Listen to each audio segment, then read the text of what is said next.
Hello, it's Jang here with a look at a new LEGO Pirates set. This is called the Brick Bounty. It comes with 7 minifigures and a total of 745 pieces.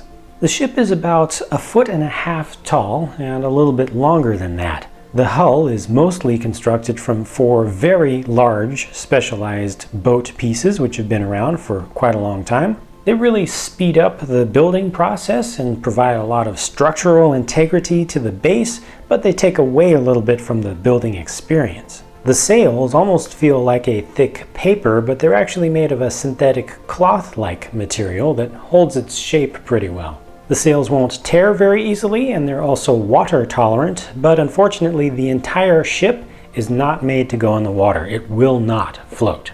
At the front of the ship, you've got a long angled bowsprit, and you've got a little captain skeleton there used for decoration. There's an anchor on a chain, and you can kind of raise and lower that there. You've got kind of a winch in the center that works in a very simple way just to let out some of that chain.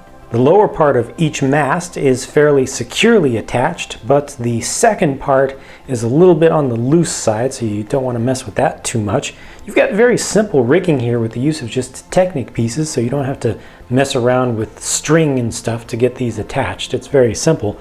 All the way up at the top of the forward mast, you've got a crow's nest where you can put a minifigure there as an outlook. The second mast is set up in a very similar way, but it doesn't have a crow's nest, but it does have a little section where you can pose some figures up there. This thing in between is kind of made to look like a hoist or a crane of some sort, and it even has a hook on the end of it, but it's not able to get all the way down to the deck. So you can use it to hang some things up, but you can't really transport anything in and out with the help of this. So you can kind of rotate around and move to the side, but there's just not enough length there to be very useful. Down on the deck, you've got a lot of open space for posing and playing with the minifigures. You see a little rat back there. And then you have 2 of these spring-loaded cannons, plus a little tub of little cylinder pieces, black cylinder pieces that can be used as cannon balls, basically is what those are simulating. And you can put one of those in there. It's a little tough to get these out from my big fingers, but you can put one of these into each of the cannons, which can be hidden behind these flaps. You open them up to make it active. Just place that in there, and it's very simple to shoot that out. You just pull back from here and, oops, try that again. There we go. Wow, that just shot off my hand and bounced back. You can actually get quite a lot of distance out of these things. You can angle them up and down just a little bit. You can also remove the entire thing, so you can use this on land. You can also push these around different parts on the deck. You can attach them here, but they do have these 2 open spots, so you don't have all of them completely populated with cannons at all times. There is one other cannon back here on the upper deck, and this one can actually be rotated around. So that's actually a lot more useful for regular play. And there you've got your captain with his wheel. You've got a couple of nice little lamps along the sides, little banister section here, and this is kind of the major superstructure, which includes the interior section, which you can access from the front through the door there, or you can also go through a little archway that's kind of more for posing figures, or for you as a human to really access this. For the most part, you're going to want to take all this off, and it's super simple to just pull that off. It doesn't even have any studs to attach it.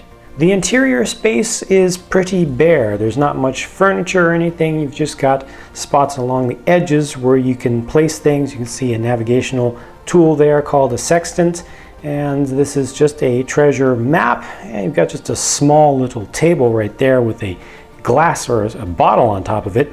That actually hides the hold where things are stored for cargo and such, and you just pull this up, that exposes that.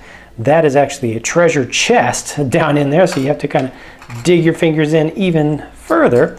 And there's the chest with kind of a handle on top to make it easier for you to pull it out. And when you open that up, you can see got a couple of bones in there and also a bunch of gems of various colors. With everything put back, you can see that this whole rear section of the ship actually looks really nice. This is the most finished looking part of the whole assembly, in my opinion. Yeah, it just looks well finished. You've got your large flag back here, which is actually a printed piece, not a sticker. And down here there's the little top of the rudder that would be sticking up above the water. And that's not attached to anything, it's not mechanized, but you can just turn it for posing. The blue coat soldiers in this set just get the smallest little rowboat. Notice that's molded in dark blue there, that's pretty nice. And for its major weapon, you get a stud shooter that's attached to the back. And they've got a little stack of these black stud pieces. You can turn that side to side, and you can use it to try to bombard the big pirate ship a little bit. Just push down from the top. It is fairly well attached, but I don't know. I don't think the balance of power is very much in the favor of these guys at all. Now let's take a closer look at all of the minifigures. On the pirate side, there you've got your captain, the first mate, the cook for the ship, and then a cabin boy.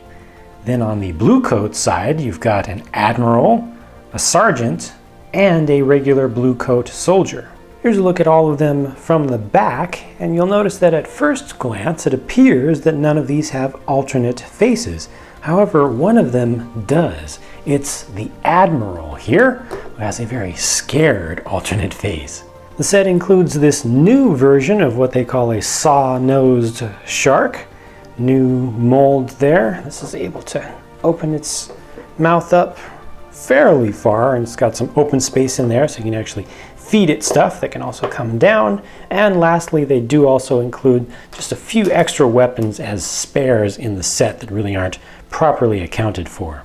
With as many large pieces as this set has, you can't really look at the price per part as an indication of value. You have to kind of look at what all you get, you know, just get the feeling for the mass of stuff that's included once you assemble it all together. I feel like the value here to me is okay. It's definitely not great. I do wish there was more detail down on deck and or in the interior. They did put a fair number of small pieces into this set to give it, you know, ornamental little touches here and there. And certainly that rear section looks really good from the outside, but to me, this is just my personal opinion, I feel like there's a little bit of emptiness here. I feel like I wish there was a little bit more to this. And this is kind of a common problem with toy pirate ships. Let me know what you think about this set though. If you could take a moment to leave a comment with your thoughts, I would appreciate that very much. I appreciate your time in watching this video, and I hope that I've shown you everything that you wanted to see about this set. If you have any constructive criticism you'd like to leave, please feel free. Otherwise, stick around because more videos are on the way from me very soon. Catch you later.